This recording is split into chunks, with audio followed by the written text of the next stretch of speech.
My subordinates looked carefully at me as I read reports and data slates. They were hopeful. So was I, to be honest, but the more I read along, the more my hope died. I stopped my reading, looking carefully at my countrymen. Their faces wore expressions of friendliness, hope, and piety. They were looking to me for leadership, answers. Anything. I didn't have any. Their expressions changed to fit the mood as I simply laid my head in my hands. General Tombak, normally the most stoic and silent of all of them, broke from his honorable vigil by laying his head on the desk, sobbing. Admiral Olner procured a bottle of Wodirat and started drinking. The Secretary of the Treasury helped himself to a glass of it before the Master of Agriculture stole the glass and gulped it down before anyone could protest. The scene that played out in front of me was little more than a small-scale version of what was inevitably going to happen across the entire nation. As the room descended into sobbing and madness, I looked over the reports one more time. Crop yields produced barely 30% of what they made last season. We have enough stocks if we ration carefully to last us next year. Then it's over. At the rate the soil is depleting, the next harvest will be the last. Compounding that, the water supply is running low. We have the choice of either watering crops or feeding the people. We can't do both. Power infrastructure is collapsing with rolling blackouts, meaning the water purifiers and treatment plants can't run long enough to actually do any work. Power generators are now almost out of fuel. We have enough electricity supply to last us maybe a month, if and only if we shut down everything except the hospitals and water pumps. Rationing is out of control. Entire families are starving on one meal every 2 days if they are rich or poor. On some occasions, families have been forced to take in orphans because the parents starved, feeding their kids instead of themselves. No rioting. But that won't last long once supplies are gone.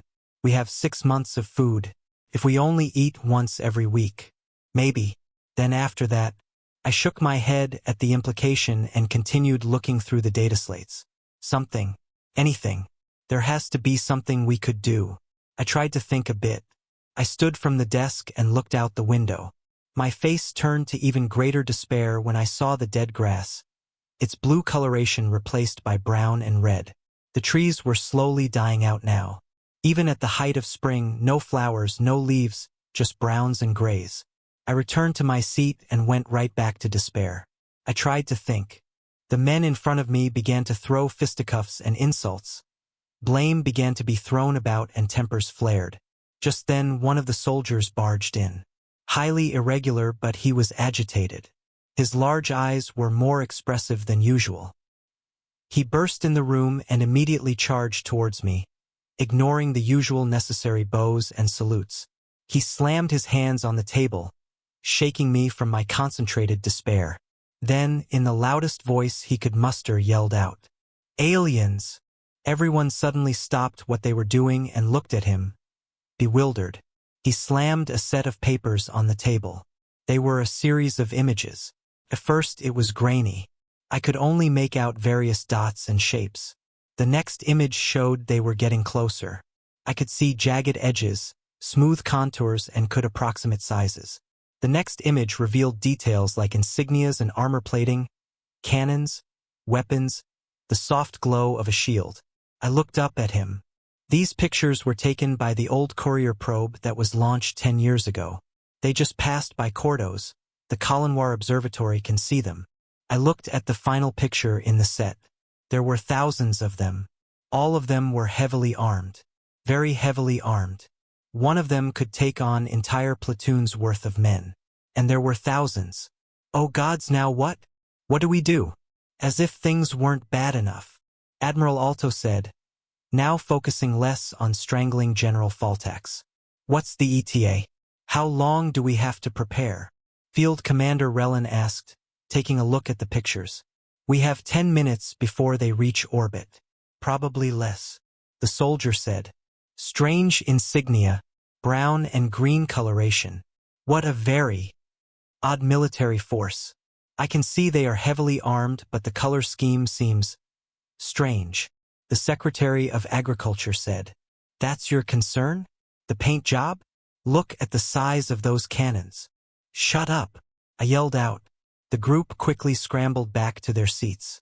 I waited until they were all quiet and at full attention. I don't care if the crops fail, I don't care if the waters are worthless.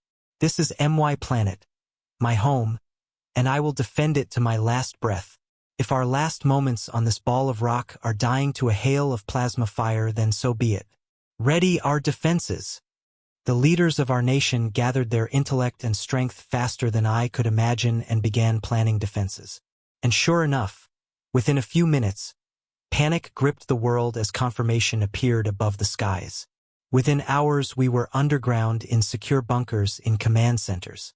Civilians were in their basements saying their last goodbyes and soldiers had mustered to arms. I sat around the board table with the other leaders and we were exchanging ideas as reports started coming in. Any news? Have they landed yet? Several reports of units landing in the polar regions. Scouts report that some ships are walkers. Hexapod design with large heads. We can't tell if they are armed or not. They look similar to survey craft. Admiral Soranis said, the larger craft appear to be fully fledged starships. One has landed in the ocean and has started doing something. The other 5 craft have remained in orbit. We have 600 or so of those hexapod machines and 200 quadrupedal machines starting landings across the planet now. We have reports from the Katani and Gardanti empires too. The Secretary of Defense said next, pointing at locations on the planet's surface. This makes no sense, I said, looking carefully at the intel. This makes no sense from a military standpoint. See? They are forming a strange hexagonal pattern, 200 kilometers apart from each other. What are they doing? Perhaps a military strategy is not needed. Look, they are heavily shielded and look at the guns on that one. They don't need tactics when you have that kind of overwhelming force. Admiral Soranis pointed out several pictures of the more complicated-looking machines. That may be the case, but look. What is this? I can see 3 distinct classes of machine. What are they doing? The smaller one seems to be some kind of defense unit. The middle-sized one appears to be a drilling unit of some kind. The larger ones don't move from that position and… What is that thing on its top? Some kind of emitter array? These don't look military to me. I asked, pointing out various anomalies. We are getting some kind of interference in our radio communications. They are definitely interfering with our comms, so… That's a military action. The signal is… strange though. It's a series of short and long beeps and nothing else. We can filter it out and communicate, but… Still. The secretary spoke next, turning his radio filter off so we could listen. This does not make any sense. They've been here for 2 hours now. Why haven't they attacked? And what is that ship in the ocean doing? My fleet just told me it went into the trash vortex of the Cranian Ocean. It looks like it's consuming garbage, Admiral Soranis said as he brought up a short video of the ship using its bulk to vacuum up garbage. We have reports of more starships entering the system, followed by more of those walkers. Thousands. They will be in orbit within a few hours. But they are still more of the same. Smaller armed craft escorting medium-sized driller units. The larger hexapods seem to have either limited or no weaponry. If this is an invasion, it's a bad invasion. The Secretary of Defense pointed out some inconsistencies. Like I said, overwhelming force. They don't need tactics when you have this kind of tech with this kind of power. Maybe it is a piss-poor strategy, but do you think they need to care? Admiral Soranis spoke up, getting sideways glances from the others. Outside it was a mixture of order and chaos. Civilians running around trying to secure their families while soldiers carefully shepherded them around to try to avoid chaos. The few vehicles we had still in operation were buzzing around as carefully as possible so we could save what little fuel we had left. The fact the machines were large enough to be seen in the distance was not helping calm everyone down. The machines themselves, apart from the clunking and screeching as they stomped over the ground, were randomly emitting strange electronic screeching noises and loud squeals that echoed over the desert for hundreds of kilometers. The sounds of rocket engines and starship thrusters also rocked the atmosphere, creating even greater panic. Something isn't right here. I spoke over the noise of the command station. Why? Why is their logo a cartoon tree?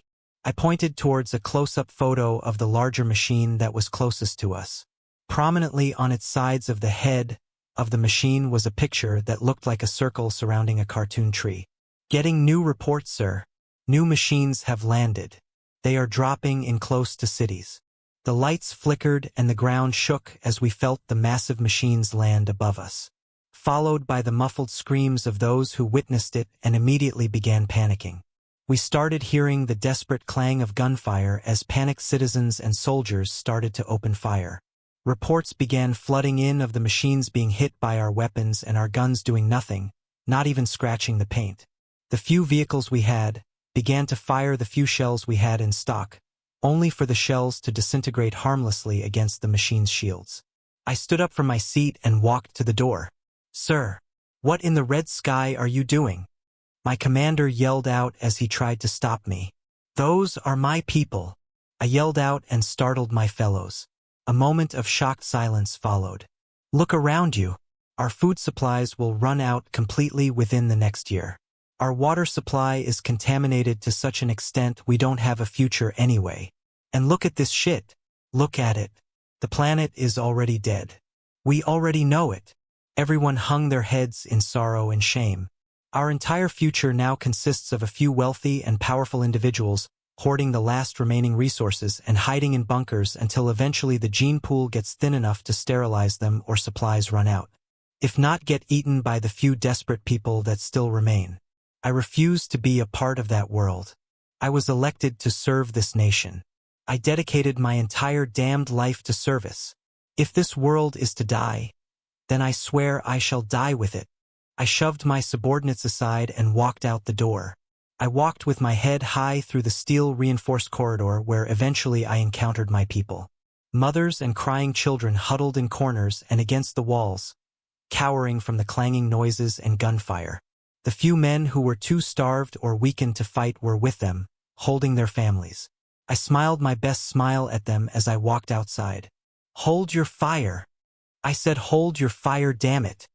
The sergeant on duty yelled through his comms, trying to rally his men and stop the panic. Some men ignored him and continued to meaninglessly expend ammunition we didn't have.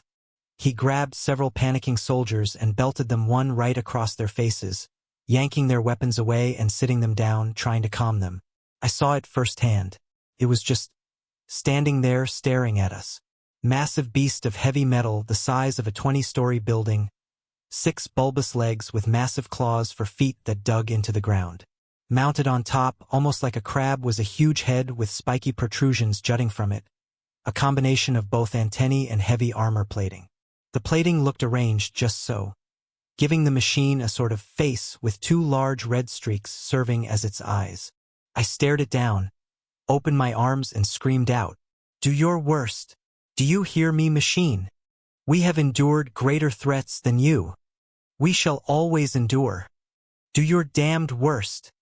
I got a cheer of support and enthusiasm from my advisors, followed by all of us readying our weapons for a final firefight. The machine moved, tilting its head down and forward, directly looking at me. It spoke in perfect Iridian, its voice echoing across the area for miles. "As you wish." Its visage changed to a bright green, and it began to emit massive amounts of energy. I closed my eyes, others followed my lead, and we prepared for the end. It never came. Planetary recalibration preparation in progress. Each machine across the planet spoke in perfect unison, their voices echoing across countless miles, empty toxic oceans and open deserts.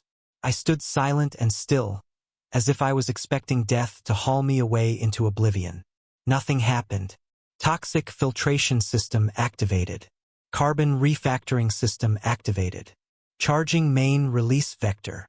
I opened one eye sheepishly, cheating the death I had apparently been promised. The only thing I saw was the giant machine being swallowed by a mass of green and blue energy particles. Genetic cloning operation ready. Wildlife reseeding system operational. What? Cloning? Wildlife reseeding? Toxic filtration? What were these machines doing? My arms grew tired and fell to my side. I looked around me. Most had given up as I did and were simply looking around to see what the blazes was going on. Planetary recalibration preparation complete. Everyone was dumbstruck, unable to respond, and just stood there. Having heard the machine's echoing words and lack of gunfire, families and children filtered out from the bunker and stood to watch. System active. The energy collected and blasted upwards into the skies like a pillar of light leading to the heavens. The entire planet was instantly blanketed in a shield of green and blue as the energy dispersed. Atmospheric pressure shielding at maximum. Refactoring gravitational field. Complete. For a split second, we felt a little lighter, then a little heavier, then normal again. Recalibration procedure commenced. T-minus 31 minutes to completion. Stand by. The world around us began to shift and change. The area immediately surrounding the machine withered away what little life was left in the ground with a static shock of some kind. Then a bubble of green and blue energy began to radiate around it. As the bubble contacted the ground, life instantly appeared. The all-too-familiar blue grass of our planet, grass I had not seen in over a decade, began to grow in furious force as months of growth took place in mere seconds. The trees in the surrounding forest regained their purple-hued leaves and brown/gray trunks, the entire horizon suddenly disappearing behind a forest of beautiful foliage and nature. The dirt and sand under our feet vanished beneath a thick carpet of grass. Any spot that had exposed soil of any kind or quality now had patches of flowers or a thick carpet of grass saturating its every available surface. It was at this moment I captured the most beautiful sunset I had ever seen. The mountains superimposed in the background, a freshly fallen blanket of snow topping the peak with the first storm clouds, seen in over 10 years, now slowly closing in on the horizon. The sunlight now of purple and gold shining through the tree branches, saturating the world in a beautiful soft glow, a mixture of gold and purple. The storm clouds over the horizon gathered ever closer, and the thunderous rumble of approaching rain could be heard above the noise of the machines. Rain. I looked around me and saw the children with fear on their faces.